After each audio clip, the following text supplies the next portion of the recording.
नहीं भूलना चाहिए। सबसे ज़्यादा सीट 2010 में आप 23 सीट पे आ गए थे। 2015 में आपको मुख्यमंत्री की कृपा हो गई। 20 में हमारे नेता चिराग पासवान जी की कृपा से उतनी सीट आ गई। बढ़ चढ़ के काम कर रही हैं, आत्मनिर्भर हो रही हैं। सरकार की बहुत सारी योजनाएं हैं जो महिलाओं को आत्मनिर्भर बनाने में लगा। लोगों को बर्दाश्त नहीं होता ना, ये लोग तो दूसरे तरह का राजपाट किए हैं ना, लाठी घुमावन तेल पिलावन।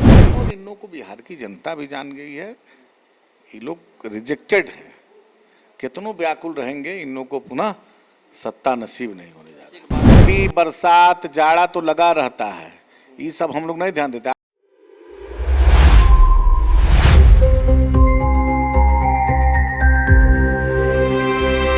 सदन में आज जमकर चर्चा हुई और इस चर्चा में लोक जनशक्ति पार्टी रामविलास के प्रदेश राजू तिवारी भी शामिल हुए और विश्वास मत हासिल कर लिया। राजू जी, पूरा आप भी एकदम घामाघूमी में पूरा भाषण दिए हैं, क्या कुछ हुआ था?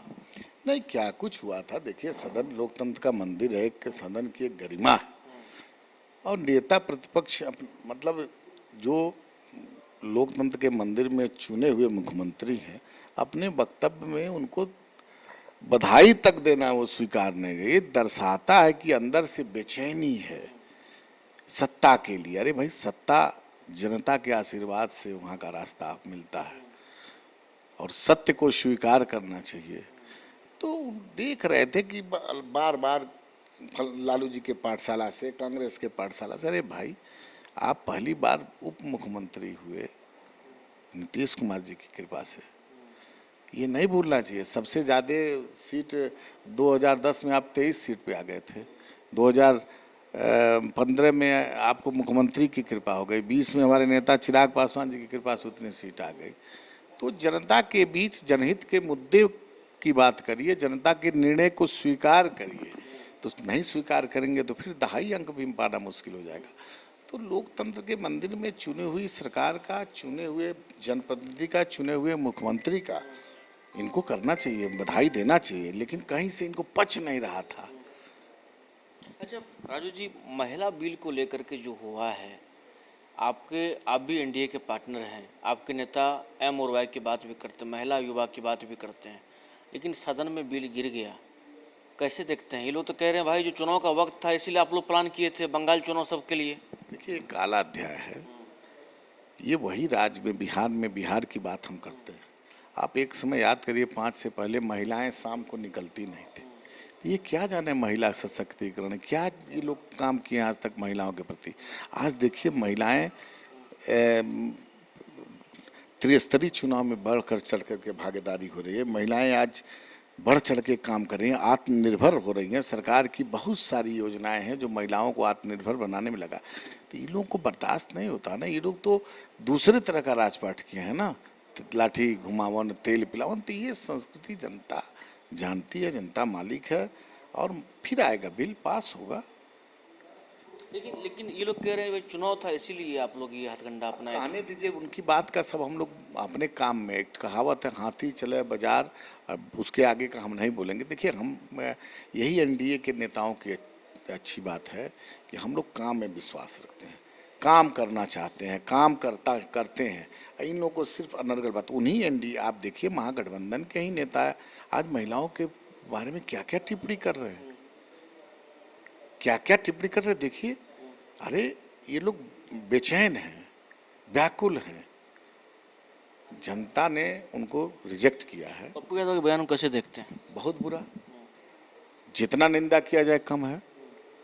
कहीं से उनको ये शब्द बोलने से पहले पता नहीं बोले हैं, माफ़ी मांगनी चाहिए, तत्काल नारी शक्ति से माफ़ी मांगनी चाहिए।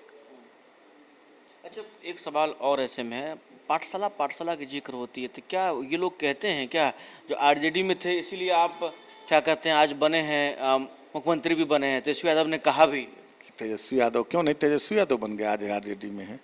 अरे आरजेडी से निकल गए हैं, आरजेडी में क्या, उनके पिताजी आज तो मुख्यमंत्री बोले ना कि आज शकुनी चौधरी जी समता के फाउंडर मेंबर थे। उसके बाद ना आरजेडी का गठन हुआ, उसके बाद ना आरजेडी आई, आरजेडी का उत्पत्ति हुआ। उसी पाठशाला से सब लोग निकले हैं। तो पाठशाला में वही थे, शकुनी चौधरी की पाठशाला नहीं है, नीतीश जी का पाठशाला नहीं है, बहुत सारे लोगों का पाठशाला। तो ये देखिए, ये लोग क्या परिवार से अलग नहीं हट सकते हैं। और परिवार की ही इर्द गिर्द इनको रहना है। और इन लोगों को बिहार की जनता भी जान गई है, ये लोग रिजेक्टेड हैं। कितनों व्याकुल रहेंगे, इन लोगों को पुनः सत्ता नसीब नहीं होने जा रही। एक बात बताइए राजू जी, ये मंत्रिमंडल विस्तार जो होगा तो लोक जनशक्ति पार्टी रामविलास से 2 ही होंगे या 3 हो सकती संख्या? ये तो नेतृत्व तय करता है ना, आप संख्या पूछ नहीं संख्या ही की बात कर रहे थे। इसके लिए अधिकृत रूप से हमारे नेता आदरणीय चिराग पासवान जी हैं, निर्णय उनका है। जो निर्णय करेंगे वो सब लोग मानते हैं, उसी पर हम लोग चलते हैं। देखिए ये हम लोग के ऊपर की चीज़ है, कितने लोग होंगे, क्या होंगे, नहीं होंगे, ये विषय हमारे नेता आदरणीय चिराग पासवान जी तय करेंगे।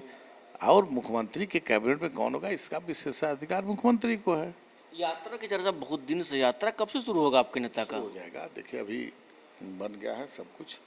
जल्दी यात्रा पर हमारे नेता आदरणीय चिराग पासवान आभार यात्रा पर निकलेंगे। कब, मतलब गर्मी के बीच में या बरसात या गर्मी बरसात जाड़ा तो लगा रहता है, ये सब हम लोग नहीं ध्यान देते। आप याद करिए, आशीर्वाद यात्रा की शुरुआत हम लोग बरसात में किए थे और पहले दिन ही आप देखे बारिश।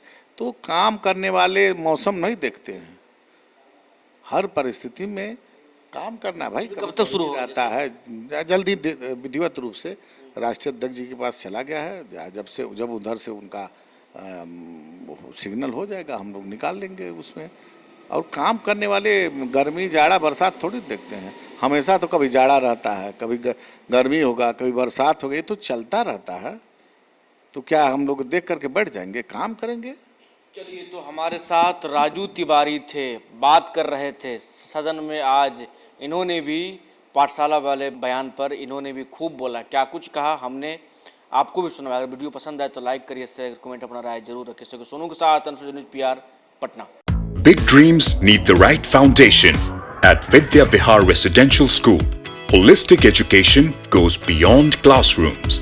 World-class facilities, caring houses, nutritious food, advanced labs, vast playgrounds, and inspiring mentors come together to nurture every child. Here, learning is balanced, values are lived, and every student truly belongs. Vidya Vihar Residential School, where learning transforms futures.